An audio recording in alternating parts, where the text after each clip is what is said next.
연쇄 반응처럼 퍼져나가기 때문에 그걸 쫓아다니면서 하나하나 다 막아내야 됩니다.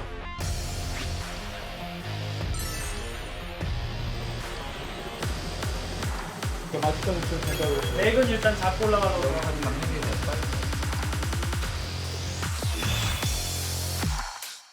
구토하면서 확 쳐졌어요. 아이고 안 좋은 사연인데. 네. 바이탈은 괜찮았었고 환자 상태는 어떤가요 지금? 상교대 할 때마다 트라이를 해보는 거예요. 예, 트라이를 해봐요. 그래서 소개를 직접 해주시죠. 안녕하세요. 저는 아주대병원 경기 남부 권역 외상센터 센터장으로 근무하고 있는 외과 의사 정경원입니다. 아, 외과 의사 정경원. 뭔가 드라마 제목 같네요. 외과 의사 정경원. 교수님은 외상센터에 계신 지 얼마나 되셨습니까? 제가 2010년부터 아주대병원 외상센터에서 근무하기 시작했습니다. 그러니까 15년째는 그러네요.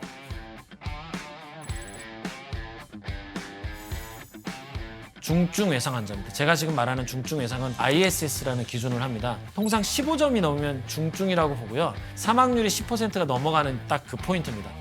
경기 남부 권역 외상센터를 기준으로 하면요. 1년에 약 4,000명 정도의 환자를 저희가 치료를 하고 있습니다. 당직선 의료진 18명, 외상외과 전담 간호사 우리 한 20-30여 명 노력 중에 있습니다. 네.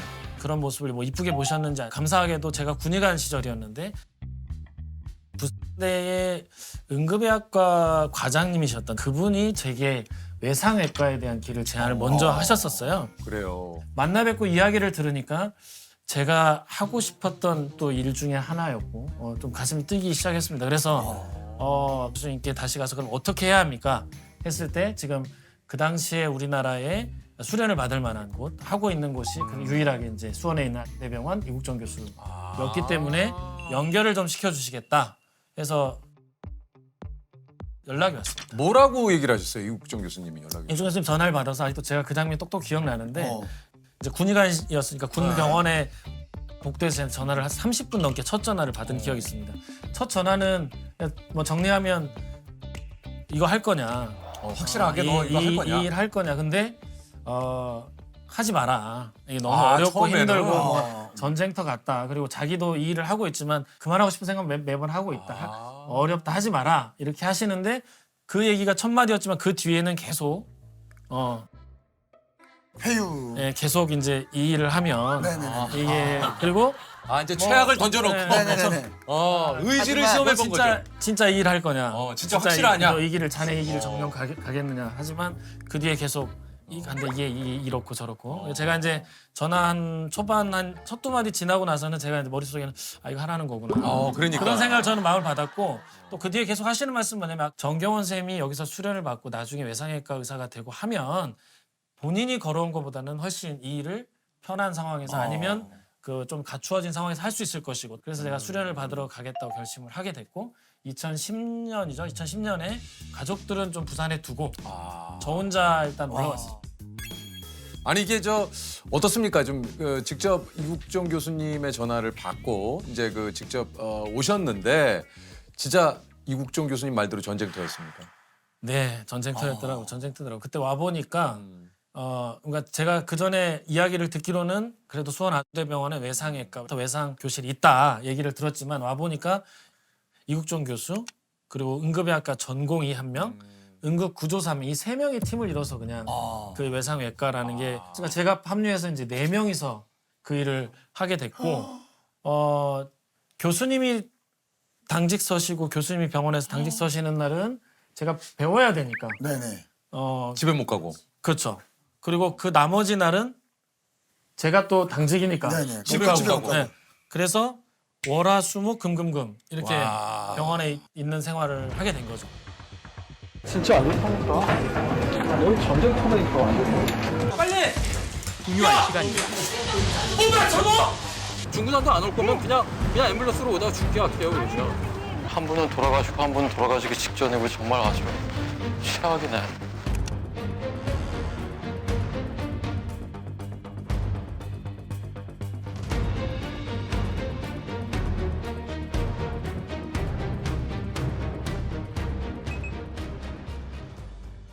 제가 여기 수련 받으러 올 때는 그냥 정말 꾹 참고 한번 견뎌보자 해보자 해서 마음으로 와서 그래야만 했던 이유 중에 하나가 응급의학과 전공의가 외상외과만 오면 도망을 가는 거예요. 힘들어가지고. 여기 오면 2달, 3달을 당직을 서니까. 이 전공이 도망 안 가게 하고 내가 버텨주는 게 하나의 목표 중에 하나였어요. 그야말로 저는 버티는 게 제 나름대로의 신념이고 자음이었고 그냥 그래 왔거든요. 벌써 사고 난 지 8시간? 골든타임 1시간을 고사하고 지금. 이게 제일 문제예요. 정말 이건 잘못된 거예요. 왜냐하면 한국보다 국민 소득이 낮다고 이렇게 얘기하는 그런 나라들도 중증외상센터들이 좋은 역할들을 하고 있거든요. 정말 외상센터를 만들기 위해서 이국종 교수님과 또 많은 분들이 노력을 엄청나게 많이 하셨잖아요. 외상센터 설립의 결정적인 계기가 됐던 바로 이 일이 바로 2011년에 몸에 총탄을 맞고 소말리아 해적에게 납치됐던 석혜균 선장님 일이었는데 야덴만 여명 작전이죠. 2011년 1월에 있었던 일이에요. 맞아요. 우리 선박이 소말리아 해적에게 또 피랍됐습니다. 3호 주얼리호에는 21명의 선원이 타고 있는데 스리랑카로 항해 중에 오만과 인도 사이 인도양 해상에서 납치된 것으로 전해졌습니다.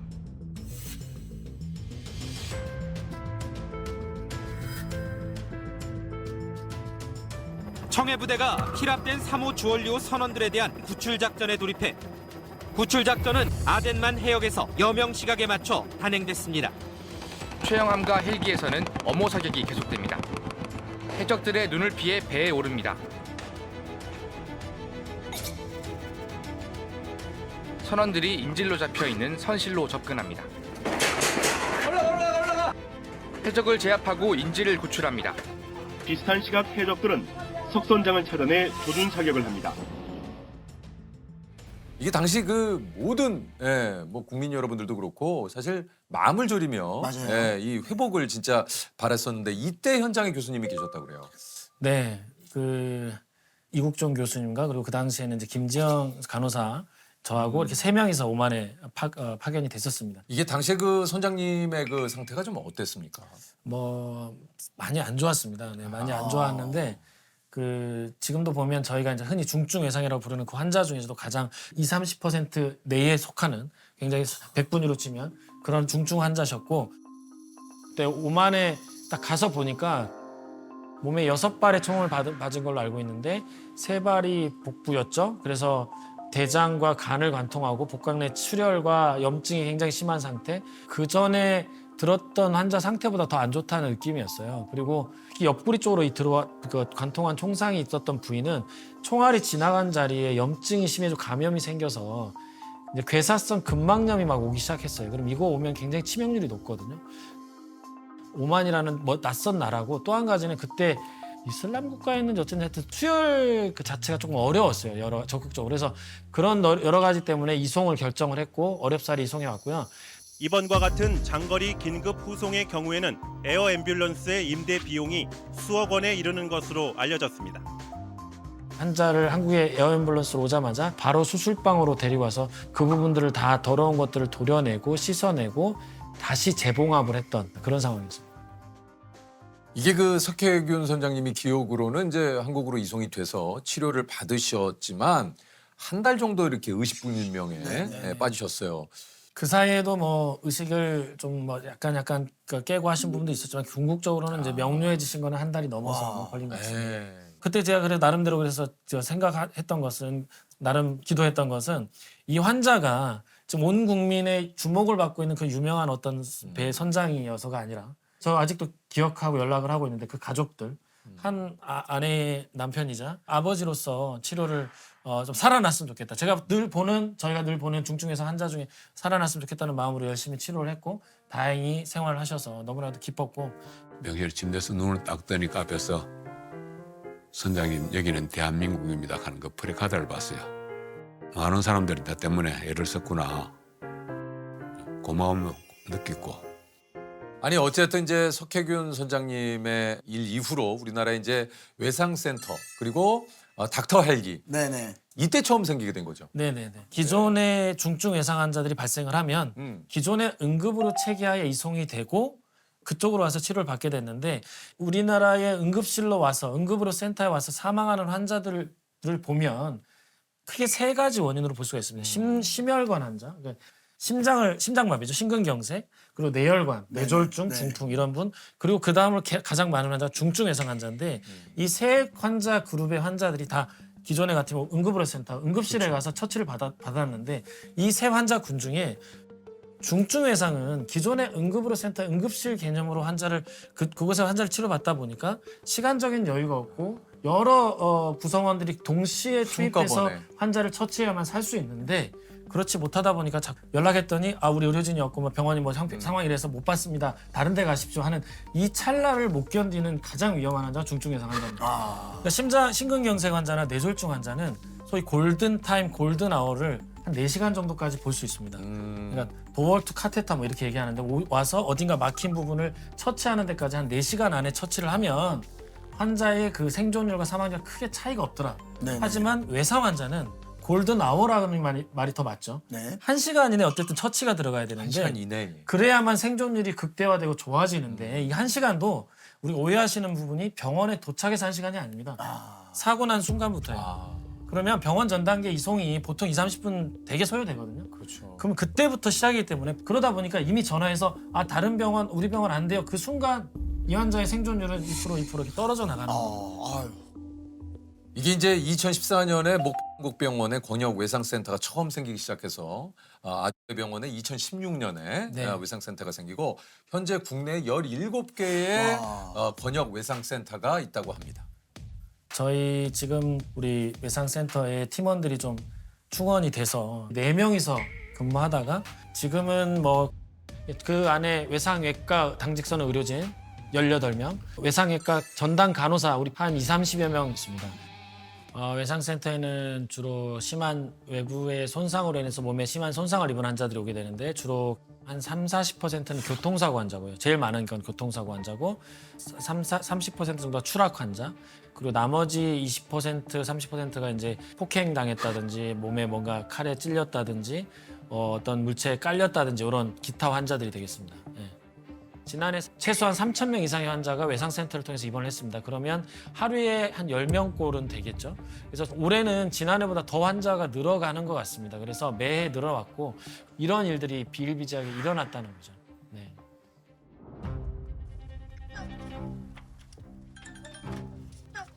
헬기 떴어? 네. 어딘데?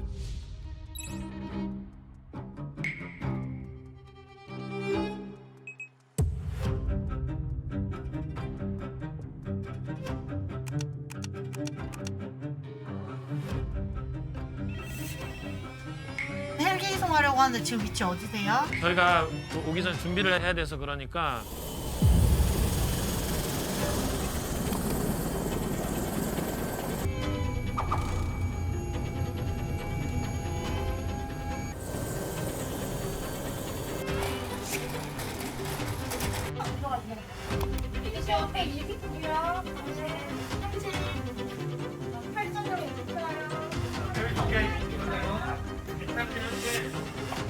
환자 상태는 어떤가요 지금?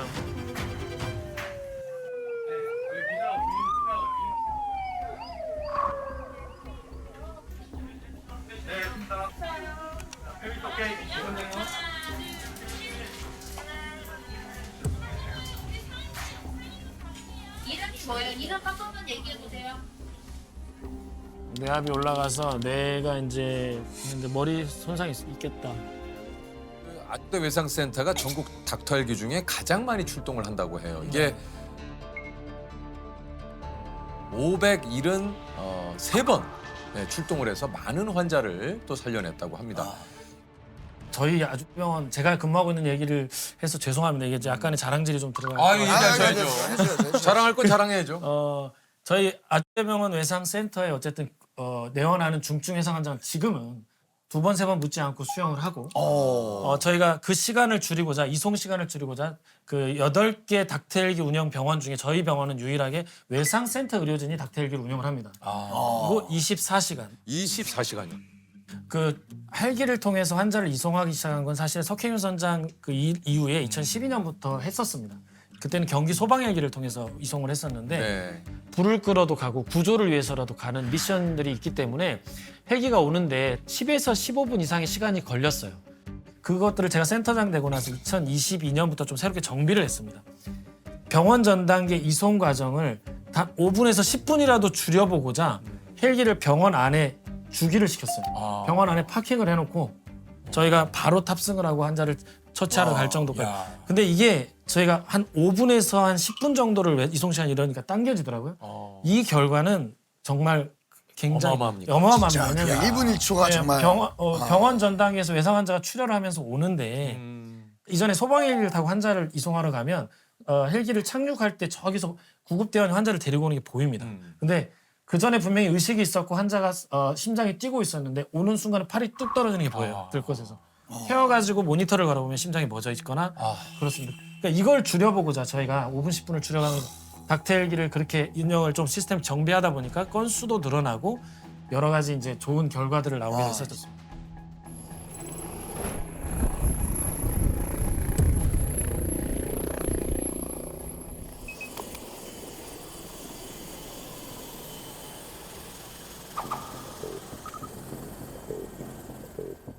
이 시스템을 만들기 너무 어려웠어요. 여러 부서들을 만나야 됐고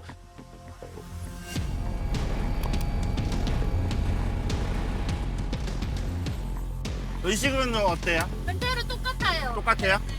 뒤에서 출혈이 있어서. 뒤에서? 네.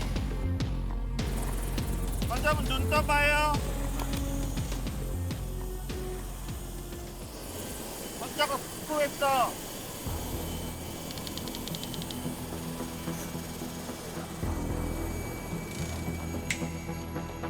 이다 하나 주고 에어웨이 꺼내줘.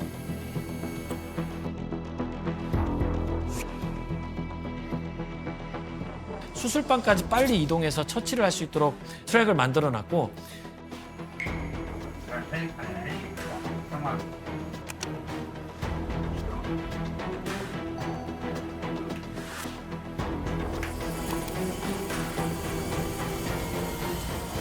내리기 전에 구토하면서 멘탈 쳐져가지고 GCS 9점이라더니 더 쳐졌나 보네. 구토하면서 확 쳐졌어요. 아이고.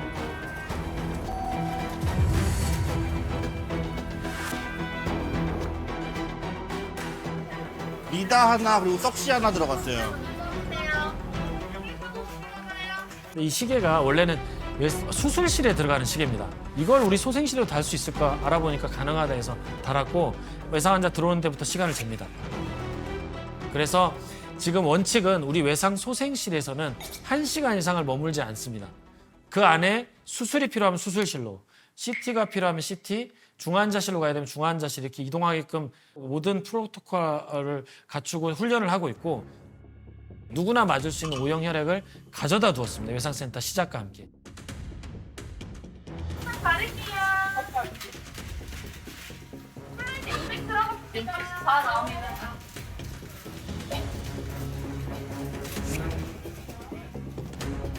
이 10분, 15분을 단축함으로 인해서 외상 환자들의 생존율이 거의 1.5배, 2배 이상 확 올라간 걸 제가 보게 됐습니다. 그래서 센터가 생기기 전과 후의 변화, 달라진 점은 뭐가 있을까요?